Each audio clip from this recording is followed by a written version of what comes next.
také dramatické.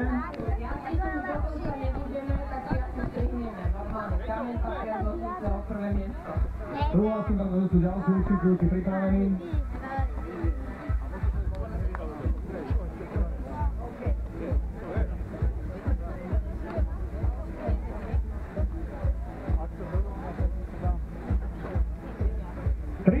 Dorovnané. Dáma prednosť hovorí Peťo, takže to je víťazka dnešného ródea. Katka v tejto chvíli prichádza, Jenny a Peťo. Tí nabrali odvahu, išli na býka, dosiahli naozaj časy, kde sa to bolo až do rozstrelu. Takže Katke povedal Peťo gentlemansky, že prvé miesto, takže odovzdávame cenu za prvé miesto. Kľudne zatlieskajte, to bola najlepšia dnešná rodeo jaskyňa Katka.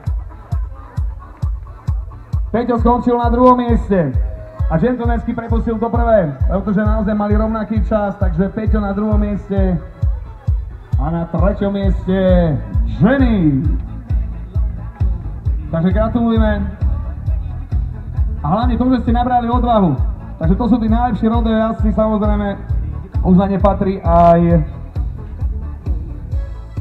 Jožkovi, ale ten takisto prepustil teda gentlemansky, teda dávam pozície, takže ďakujeme, to sú tí najlepší rodeo jazdci a ja tejto chvíli by som chcel na pódium pozvať Mira Jaroša.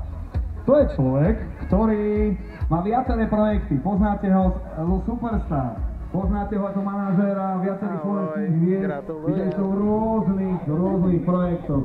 A jeden z takých projektov má pripravený je Supremát na dnešný deň, je to pre neposlušné deti. Ale k tomu vám už povie on viac, pretože má pripravenú na to aj kapelu. Takže ďalší superstarista v rámci dnešného dňa, Miro Jaroš.